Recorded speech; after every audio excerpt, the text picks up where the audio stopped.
last year we were going out on tour. We wanted to rage about politics and rage about what we thought was wrong with the world. And the album kind of does that. So the gigs became just like these kind of joyous parties. Our angle was like, come here, we'll have a great time, and we play this music, and it's really joyful and funny and happy, and it's gives you a bit of relief. It's like you go home now. You've all had a great brain. We've washed your brains. Now you can go home tomorrow and think of ways to overthrow the racist United States government. Welcome to The Creative Asylum, a weekly podcast that digs deep into the minds of visionary creators of all stripes. Musicians, actors, filmmakers, writers, artists, cartoonists, and cultural disruptors. Here, we'll discuss perspectives of living life on your own terms. Life lessons that keep us grounded, insane, and sometimes pull us back from the edge. So, take a deep breath, loosen your grip on the bland and the boring. This is your weekly prescription for authentic living, creative clarity, and hopefully, a little bit of cultural rebellion. Side effects may include spontaneous joy, existential epiphanies, and an uncontrollable urge to do weird and beautiful things. Hey friends, it's June 16th, 2026. My name is Daniel, and you're in the Creative Asylum. Today's episode is a kind of a special one. It's with Jon Langford, the longest standing member of the band, the Mekons, a band that has literally been in existence for half a century. They first formed in 1976. Their first official full-length release came out in 1979, and their most recent release came out in 2025 with a remix of that release coming out this month, June 2026. The breadth and scope of their catalog is immense. The impact they've had on indie music, punk music over all of these decades is kind of impossible to even gauge. Jon's an amazing interview, amazing conversationalist. He has all kinds of stories, got great perspectives. He also has another side project called the Waco Brothers. We talk about that a little bit. And something that people, I think, don't talk about enough with Jon Langford is his prowess as a visual artist. His work is beautiful. It really takes on a lot of subjects of old Americana and American country, which is kind of an interesting area of music that the Mekons have taken on over these years, even though they originate from Great Britain. They are in so many ways a British band, but they are also in so many ways also an American band. So without further ado, let's go to the conversation with Jon Langford. Hello, Jon Langford. How are you, sir? Hello, Daniel. How are you doing today? I'm doing okay. You and I met a long, long time ago, and I have no idea if you have any recollection, but Mekons were touring the I Heart Mekons record. Wow. And, so like 1993 or something. 93, 94, yeah. Yeah. And I was pretty obsessed with the record. And you were in Seattle because that's where I was living at the time. And I can't remember the venue you played, but I think it was a Saturday because the next day I had all you guys over to the backyard of my house, and we just kind of had a hang out and barbecue. Oh, and it's you. So you remember this? Yeah. Oh, yeah, it's you. Hello. Yeah, hello. I thought you yeah, looked familiar. CZ Records, or maybe you say CZ. I don't know. You've been in the United States long enough. No, yeah, because you were. I know. Yes. Sorry, I'm so sorry. Because It's okay. we were talking. I think that was when I produced a record for a band called Wreck. Yes. And I put out the second record. You put out that record. I'm still in a band called the Waco Brothers with Dean. Yeah, that record sold terribly, unfortunately, because it's a really great record. But nobody knows who the hell they are, and they should, Yeah, the thing about Wreck was they kind of had this sort of sound which was really pretty brutal, and I loved it, and it was really very harsh. But the trend of the times was to bury the vocals. Yeah. It's almost like lyrics and singing were kind of unfashionable. As long as you had an apocalyptic drum sound, you were all right. And then the guitars were turned up. So I used to fight with engineers and other producers when I work with Rex.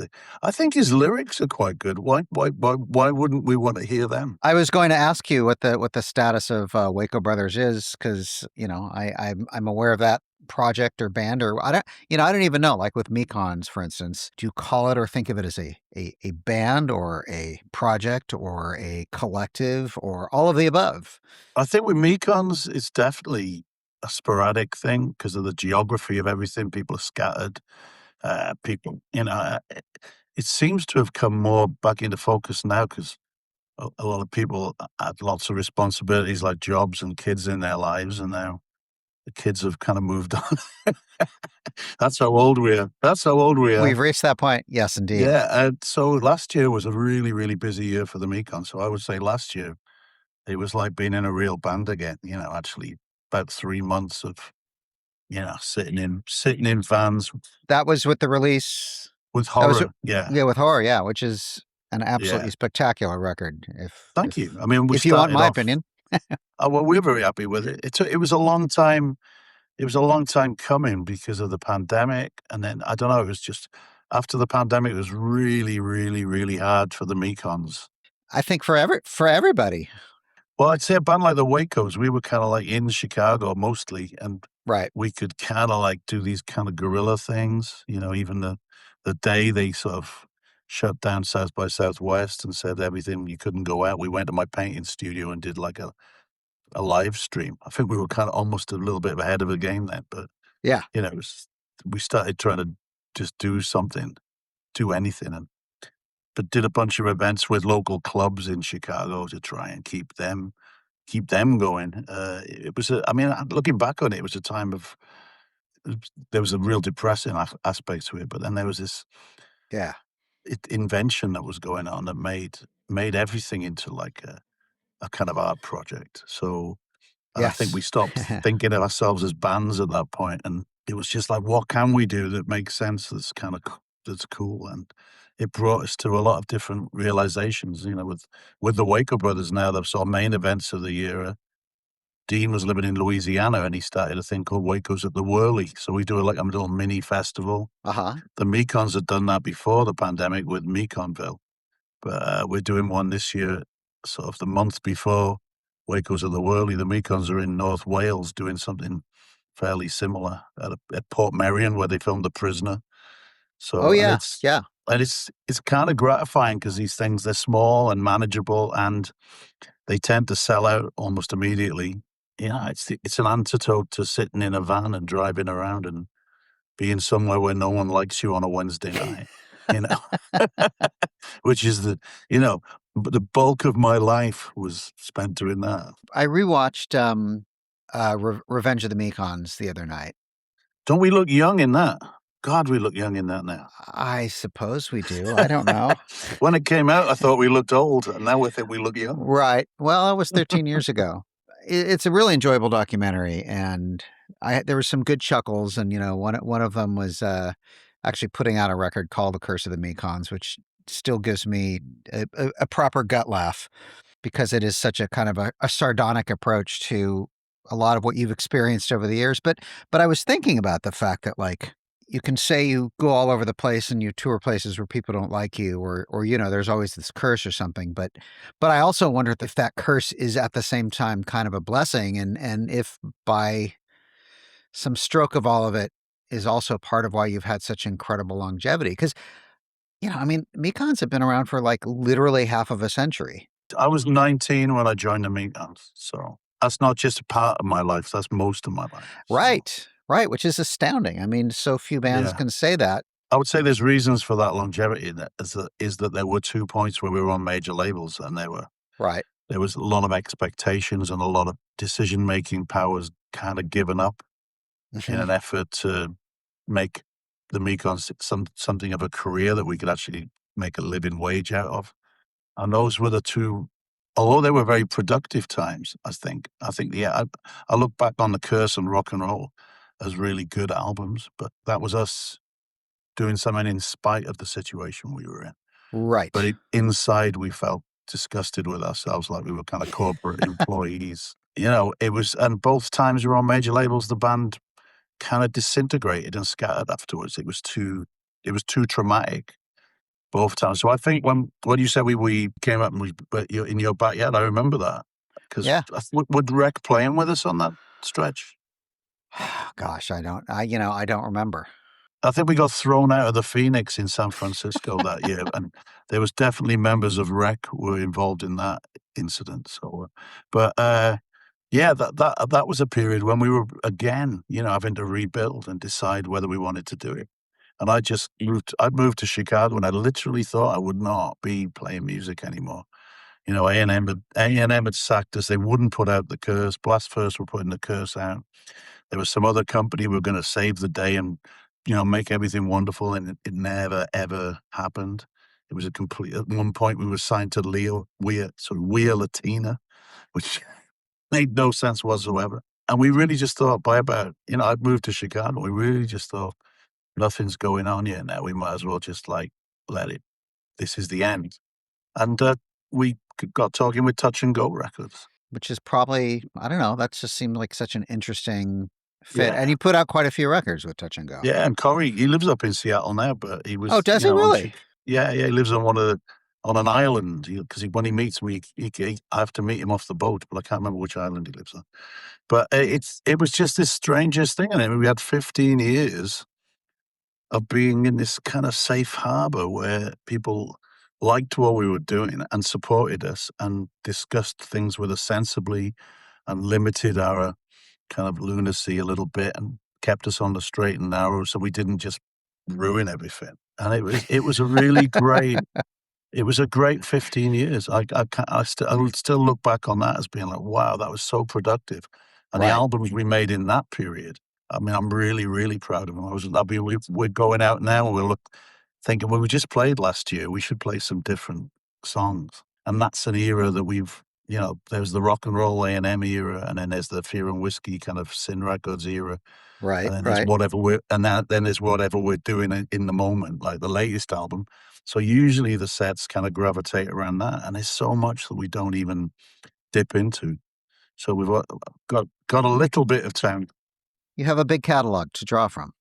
Yeah, but that period, the Touch and Go era, is, I don't know.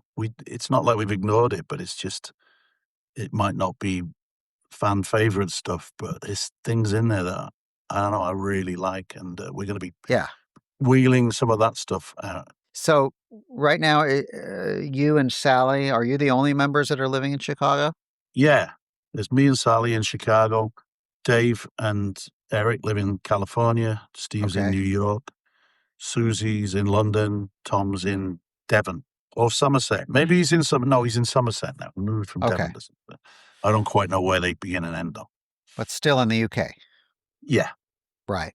And where in California are those? Dave's in Silver Lake in LA, and Eric lives on the beach planet of Aptos, just south of Santa Cruz. Okay. So you guys really are spread everywhere. Which is it's pretty good to have a friend who lives in Aptos to go and visit. Yeah. Well, I used to live pretty close to Silver Lake. Yeah. Well, I live on the south side of Chicago, so I haven't been there in forever and ever. I mean, it's kind of amazing that you are able to get together at all to make new records, to write new music, to record and then to actually tour. Well, it seems like there's a kind of collective will that if we haven't done something for a while, people start to get edgy and, say, what are we going to do? Let's do this. Or, sometimes just things come up. We get nice offers. Like Wilco just invited us to be part of the Solid Sound thing in Massachusetts. That's great. But we were already going out on tour because we had these work visas, and it was cheaper to get work visas for a longer period. So we always knew we were going to come back after last year. And we came back a bit in October, but we knew we were going to sort of try and do something this summer. And it coincides with we got the dub album, the dub version of Horrible, that's coming out in June. So it all fell into place quite nicely. Do you have the double CD? Yes. Yeah, because I'm really, that was something I was really pleased with, because one of my favorite records when we were on Virgin that I stole out of the publicity cupboard was a Mighty Diamonds album, double album, which had like the regular album in one sleeve and then the dub album in the other sleeve. And I always thought that was just, why doesn't everyone do this all the time? And then Right. it's taken us like 45 years to get to that point, but we finally done it, you know. So that was the inspiration to do this, to do the remix? Yeah, it's in the Sorta? back of it was in the back of our minds a little bit. Okay. I think everyone in the band has always mostly grown up in England, and Dave definitely lives in LA, but he's a big lover of dub reggae as well. Right, And right. for us, it was what being punks in, year zero in Britain. It was like reggae was the soundtrack, and definitely Sin Records. We had the address of Sin Records. It was Cold Harbour Lane, Brixton. So that was when Tom was living down in London. I'd spent a lot of my time in London staying with him, putting all that stuff together. 83, 84, when we didn't really have a band. We were just sort of fiddling around, trying to work out what we wanted to do. Yeah, I just remember that we only really listened to sort of dub and dancehall on pirate radio. That's definitely more of a British thing than an American thing, Yeah, well, you know? reggae is possibly a little misconstrued in the States. So because they got that frat boy culture with it, which we don't have. Yeah. We don't really have that in Britain. It is the sound of the urban inner cities. It is not really about cocktails and escapism. It's more about, and I think when someone like Joe Strummer, actively brought that kind of reggae, the politics of reggae music into punk rock, Right. like making sort of rock and roll grow up overnight. I think he was talking about what similar experiences to us. That it was Mhm. the music of an oppressed class. Right, right. But it was so powerful, and it was so, we worked with quite a few of the, the British homegrown reggae bands at that time when punk was going on, and that was particularly a band, Misty and Roots, who I saw play a lot, and Mhm. we were privileged to be able to open for them, and they used to tour with the Ruts, so I did this really, really, like, active, kind of like Black and White Unite sort of thing, in the early days of Rock Against Racism. And kind of like White Riot and that sort of thing? Well, And, White Riot was one of the reason the Mekons formed was because White Riot was such a clumsy song, and the the kids intention of that song was different from how it was largely interpreted, correct? up in the north of England, it was like White Riot was kind of like I heard people thinking that the Clash were a fascist band, Right, right. That's what I mean. Yeah, and nothing could be further than the truth. It's just exactly. but it was a good lesson learned early on that you got to be a bit careful. Mhm. It's like Reagan using "Born in the USA" without reading the lyrics. Yeah, well, our current United States presidential goblin has kind of been doing the same thing.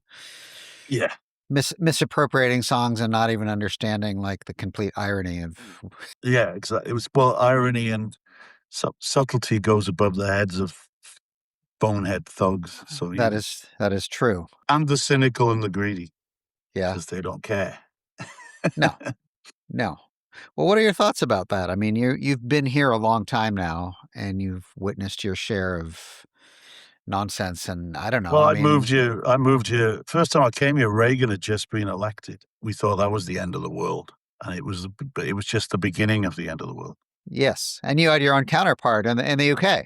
With Thatcher, he teamed up with Thatcher, and that really is the breakdown of consensus politics in the Western world, and leads to what we have today, which is just a manipulative propaganda partisan shit show. I look with trepidation at the sort of British news, because any hope of any sensible political discussion is just, now the Labour Party has to pretend it doesn't want to rejoin the EU because Brexit's been a disaster, but there's still people in Britain who they're clinging on to Brexit, even though Brexit is the cause of most of their problems.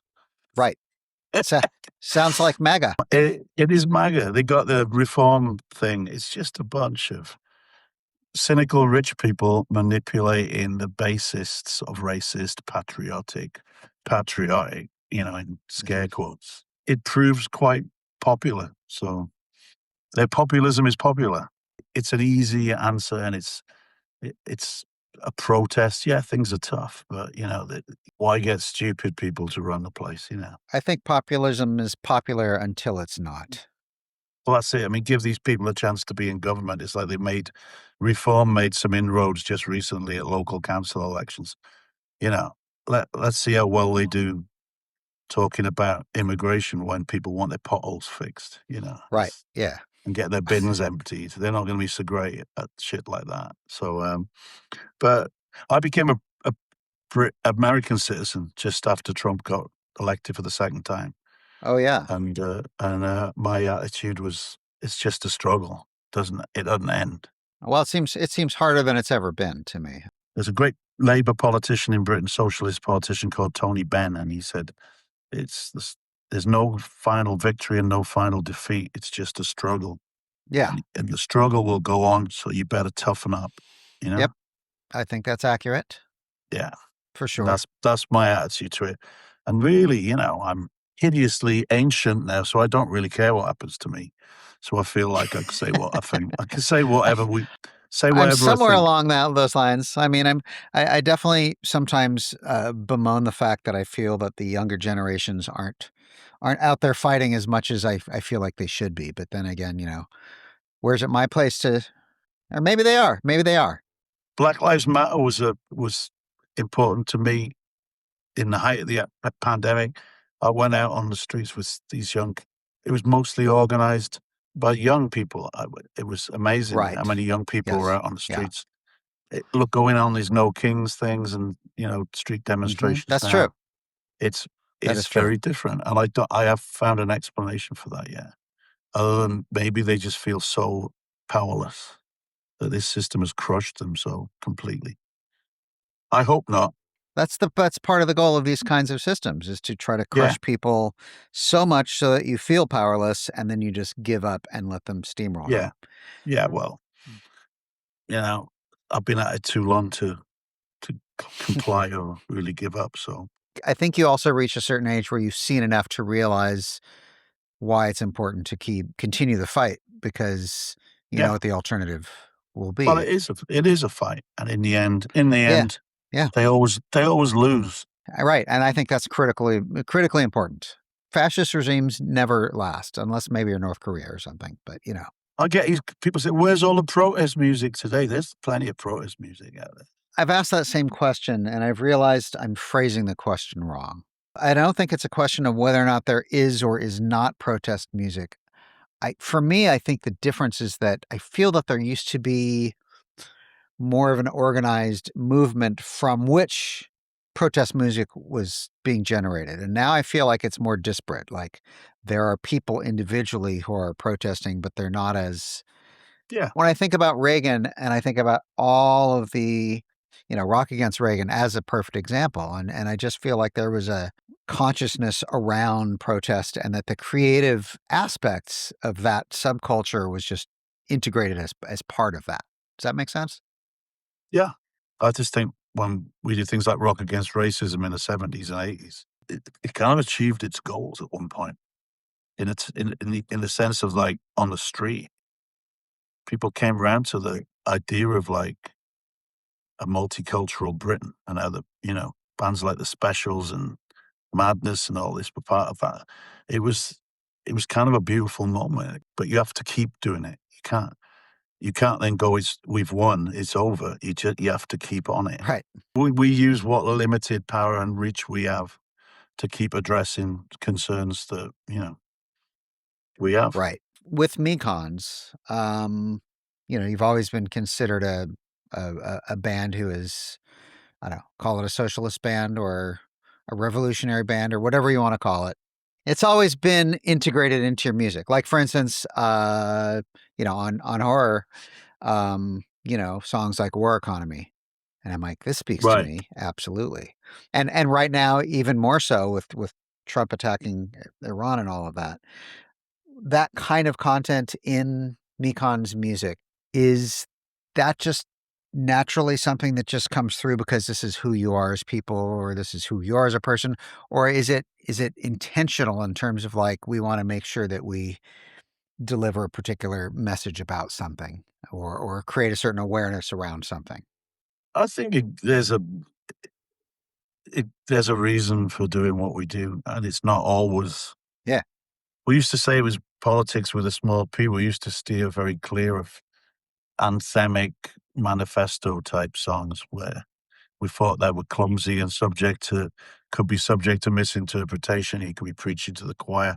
We were trying to be part of a conversation and a connection. But what's happening now, you're right. I think it is much worse now, although a lot of that is just the veils of dignity being stripped away by people like Trump. People were doing just shitty stuff like that before that. They just dressed it up a bit better. What we feel compelled now to, maybe it's like, well, how many albums are we going to make? We have to describe the world that we live in, while we're Yeah, still doing sure. it. And that's all these songs really are descriptions of the world we find ourselves in. So Do you ever imagine a time when Mekons aren't making music? often, Really? hungrily, Just because it is what? Because it's such a heavy lift? we have to change. It's a really heavy lift at the moment, to do it the way we did it. And some of it's boring. We've done it, going to a sound check and sitting in the back of a club in a dressing room Yeah. for 6 Yes. hours before you go on stage. And the people who come to see us are bloody worn out by the time that, the idea that, the clubs want you to play till midnight because then they sell more drink. It's like, you know what? We're not going to do that anymore. So the club better book someone else, Or have earlier shows.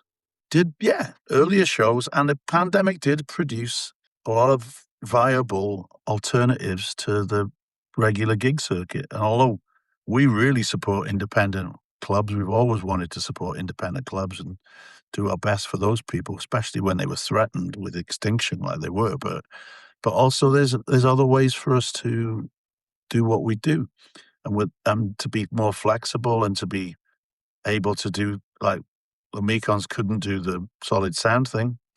Jeff asked us if me and Sally would come and do it. And he said, well, no, we'll do it as a version of the Mekons, but it'll just be a coalition of the willing, those who are available.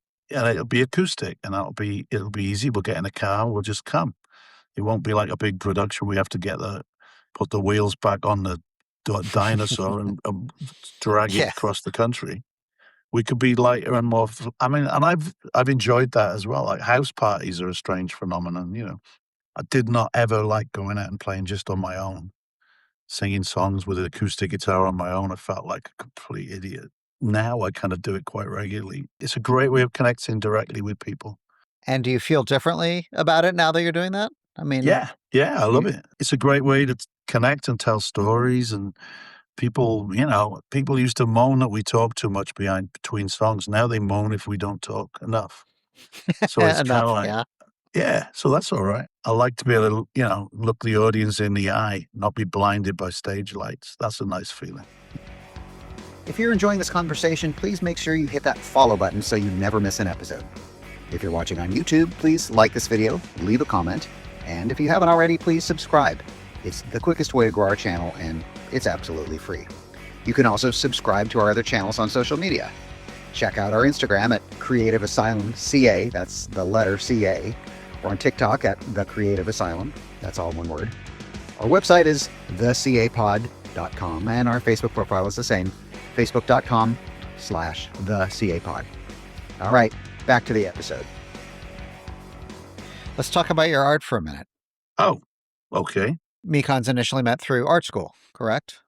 October 76, I went up to Leeds and I was in the same class as Tom and Roz from the Right. Mekons. And then we were in the same, basically in the same art in the same room. And then Tom kind of got me and Roz in because he was mates from high school with the Gang of Four guys and some of the other Mekons. Right. So it became two Mekons and two Gang of Four, and Tom all went to school together. He was younger, and they were already in Leeds. That was one of the reasons he came to Leeds. I didn't go. I came to Leeds because they didn't ask for anything. They wanted they wanted 2 E's at A level. A level, you have to get, like most universities, you have to get an A, 2 A's and a B to get into the university you want. I sent my portfolio, my artwork to Leeds University, and they came back with 2 E's, which my mother was appalled by. And I was like, no, that means they really want me because they like my artwork. And she knew then I didn't have to do any, when I got my A-levels, I didn't have to do any work. I was the most relaxed person on earth while everybody else was freaking out. And I just went there because I'll go, they obviously like my art. I'm going to go there because it's the easy path. And then the first day I got there, independently of meeting Tom, I met Andy and Mark. They were my freshers group leaders at the university. They went to show me around, show me where you had lunch and where you got your laundry done and all this stuff. They just took me to the pub. We sat around and talked about music, and everyone was just really excited about the Sex Pistols and stuff like that. And it was like something. It was almost like it feels like the country changed while I was in my dad's car driving up the M1 into Leeds. So what was your art like? I wanted to be an impressionist. I wanted to sit under a tree and paint. That's what I did for my A-levels. I just painted from outside, and I did landscapes and portraits of friends. And I was a very good draftsman, but I had no context for why I was doing it or anything. And I would have to say the first year at Leeds University kind of broke me in terms of wanting to do art. I just didn't know what they wanted. Did you feel like they were trying to mold you into a certain kind of artist? Yeah, they were doing the classic thing of breaking you down and, making you, but in a very old-fashioned sort of art school way. And then a guy had arrived at that time called Tim Clark, who was the only British member of the Situationist International in Paris in 1968. And he turns up, and he was from Bristol, and he came there as an art historian, determined to turn it into a heavy, hardcore sort of leftist, Marxist fine art department. And, for me and the other guys in like Andy Gill, John King, Kevin, Lysa, that was kind of interesting because he was talking about, I remember him marching through the studio screaming about, we're in the middle of a public workers' strike. I don't see any artwork that reflects anything to do with that. We were like, oh, yeah, he's right, isn't he? We're like punk rockers. And then, I said, well, we're doing artwork that's about that. He said, we're just not doing it in a studio. We're doing it in a van driving around being punk rockers. And it took them a while to get used to that idea. But Mekons signed to Virgin. I kind of gave up painting altogether. Went away for about 18 months. We got our asses thoroughly kicked and handed back to us. And me and Tom went back to art school. And when we went back to art school, we were like conquering heroes. All the people at the art school had changed dramatically to be what Tim Clark wanted it to be. This kind of militant, leftist, sort of heavily critical, intellectual department. And we realized we'd absorbed a bunch of that. And actually we were, I was impressed.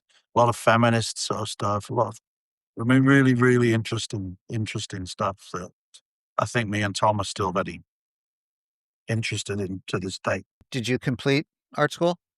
Yeah, we went back. We dropped out and we went back. Tim Clark let us back in. And he talked to my mum and told me I was doing the right thing. Told her I was doing the right thing, which was actually huge for me at the time, He was great guy. And we met him, he lives in California now.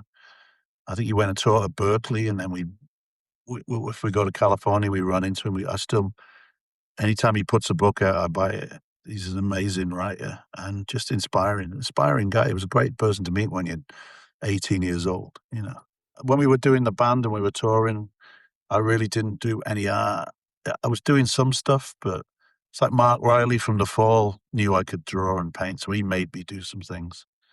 Like when we did an album together for the Johnny Cash tribute, he made me do the cover for that album. And then slowly I started, we were getting into, like I said, there was that time when mostly in Brixton, listening to dub reggae and Hank Williams. That's where the Fear and Whiskey stuff came out of that period. You were still in the UK at this point?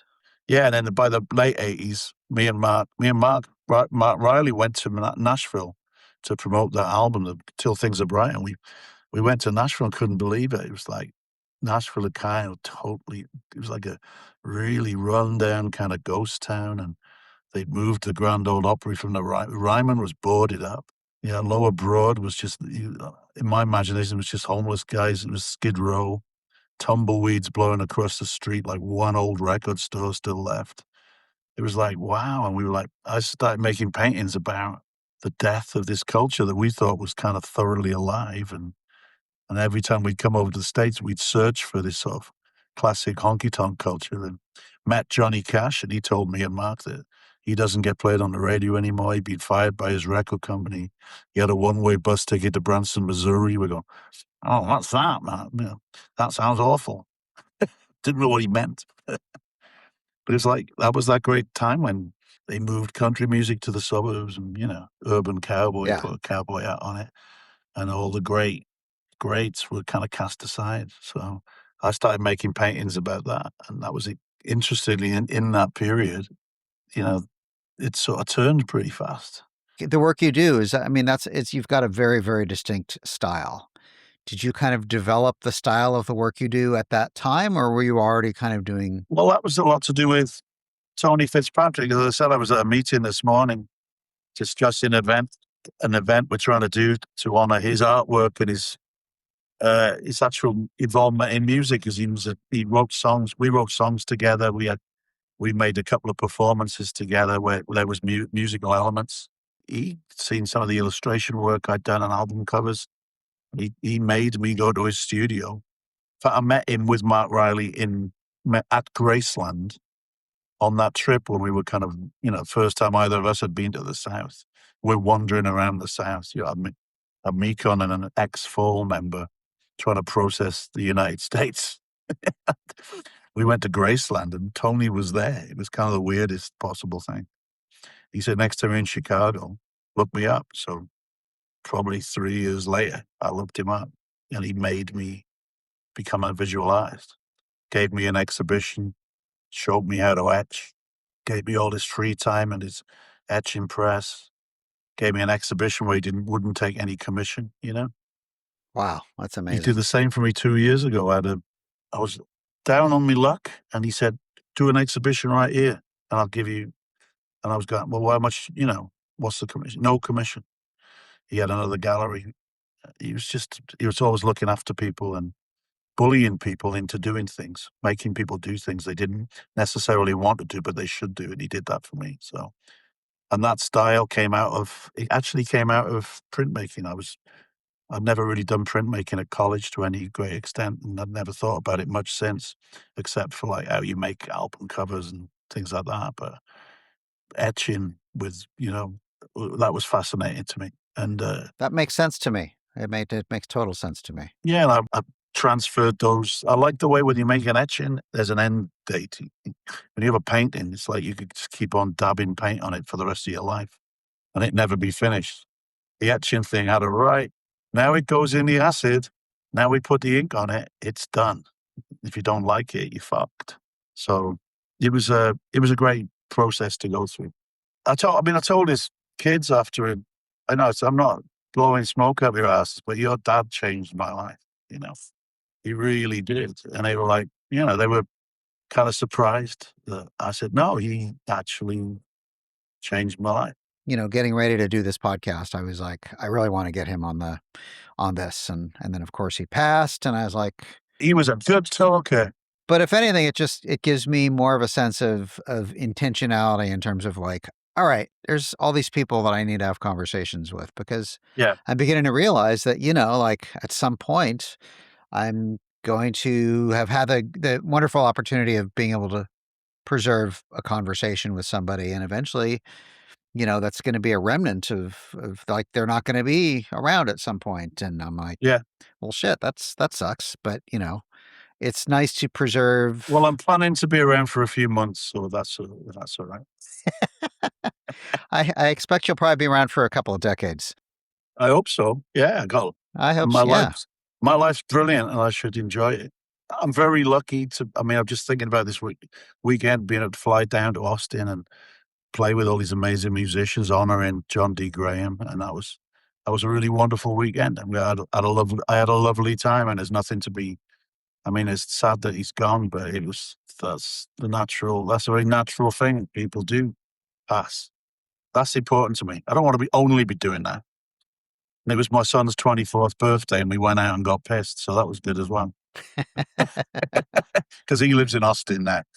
It's a double-edged sword. So, you know, Does he make music or does he make art? Yeah, he's a recording engineer, producer, video maker. He's working on an album now with a poet. The kid's 21. Kid's 21 and he's never sung before, and Tommy's helping him with the music. And we listened, and Wow. he was involved in building a studio at near Bastrop with an engineer called Adam Smith, who's I've done some work with now as well. It's nice, younger generation. They're Yeah. doing things. Maybe they're just doing it in a Yeah. way we don't understand. That's all I'm thinking. Yeah. I think that's probably accurate. And we get to be the guys that are telling these kids how they're supposed to mow their lawn, and they're like, yeah, Yeah, we have but a different way of mowing our lawn, and it works just fine. Thank you very yeah, much. but he's great. He's 24 and he's highly mobile. He's not living in my spare room. He's out and about. I've got two, and yeah, they're it's a good both thing. off. They're off, and they're kind of flying, and it's great. It's a great feeling. Yeah. Where's the other one? He's at Harvard. Oh, really? Yeah, Wow. doing a What's he studying? post-grad master's in architecture. Wow.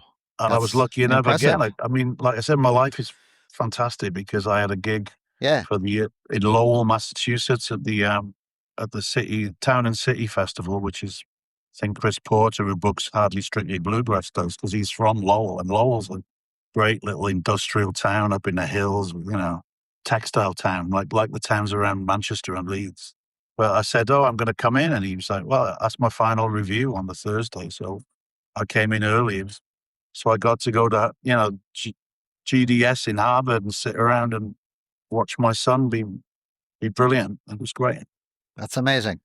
Yeah. So let me ask you something. Are you able to support yourself entirely through music and art?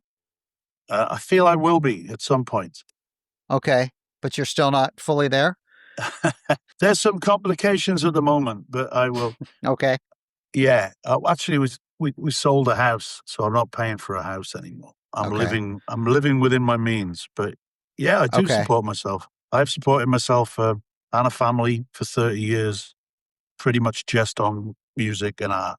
That's amazing. We should all be so lucky, right? I know. I feel lucky. I feel the more I think about it, it's like it's a privileged position to be able to do the things I want to do and not. Mm-hmm. There's bits that are boring, there's bits that drudge work, and there's bits that are scary because some months it's like it's hand to mouth. It's all hand to mouth, really. Well, that's the nature of being creative, I think. Unfortunately. One of my I always tell other musicians is like, you just gotta hang around till you're in your 60s, then you'll become a curiosity, and people will give you money. If you can survive, get through those 30 years of nothing. Uh-huh. You either How's get that a hit working out? record, or you either get a hit record, you pack it in, or you tough it out.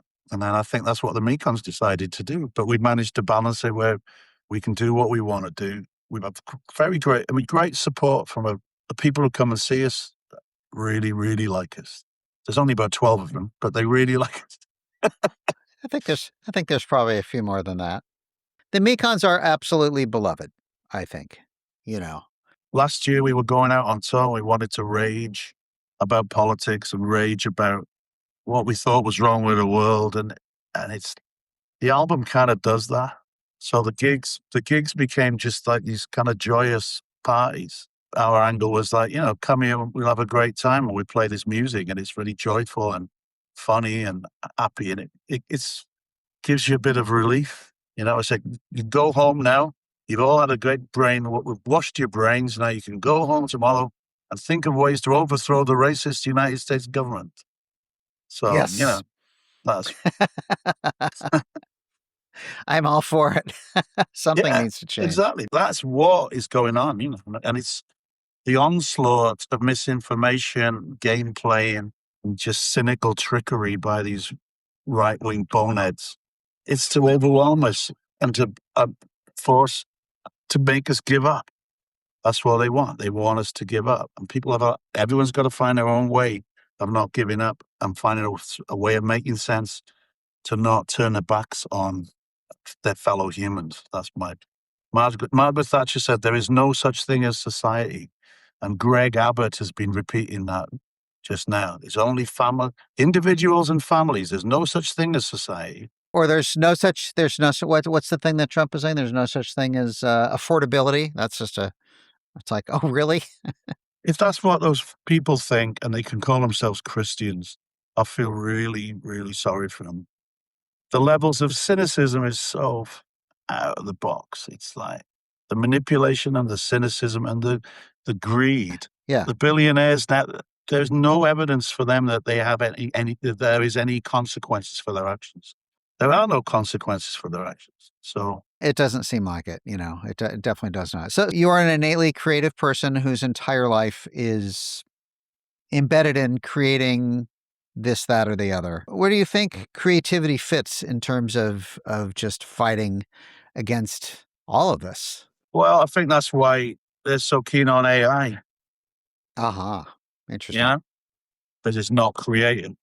There might be some creative uses for the technology in the right hands, but it would have to be a very, very creative person could use that technology to create something that a normal human brain can create. AI can't create the things a normal human brain just creates automatically. Like, it doesn't have an imagination. So that's why they're so keen on it. I had a friend who said that they shouldn't call AI artificial intelligence, that they should instead call it artificial imagination.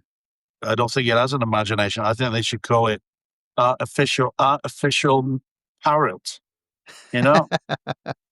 Yeah. Really, really clever parrot. That's what they should call it, you know?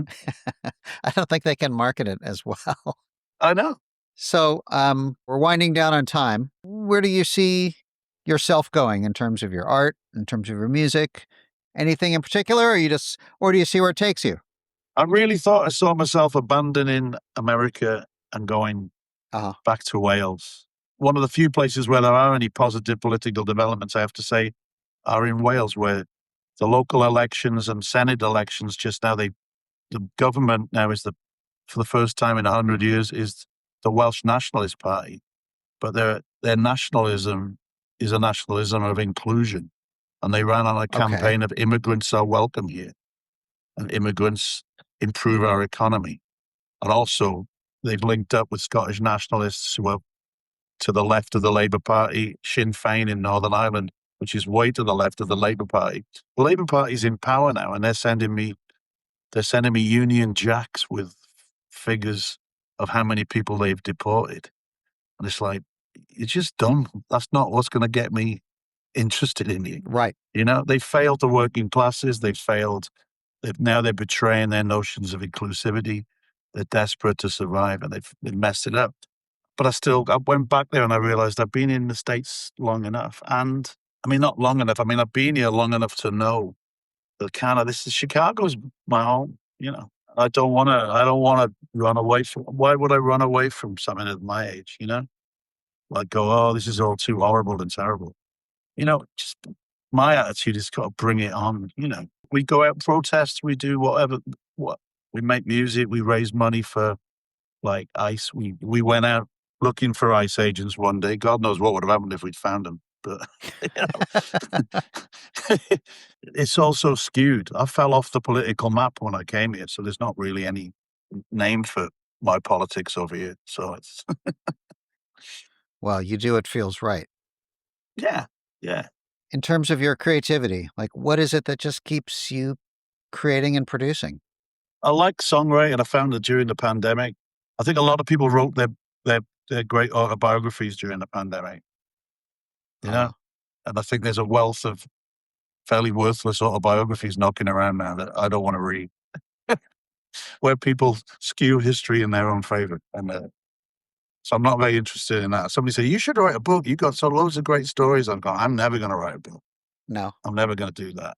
I've done a book about positive things in my life. I'm never going to do some book where I kind of like vent my angry feelings about society and pretend that I was responsible for everything great in the world. So I like songwriting. I think songs are really cool. I like that. And I like working collaboratively. I love working with the Mekons. That's such a privilege. What a great, you know, we invented this thing of going to not being in anyone's hometown when we recorded. So not being in London, not being in Chicago, not being in New York, not being in LA, going somewhere where we're all on an equal footing regarding our real life responsibilities, and going somewhere we could concentrate on making something. So the horror album was made in Valencia, which was not an unpleasant experience. And that's by design?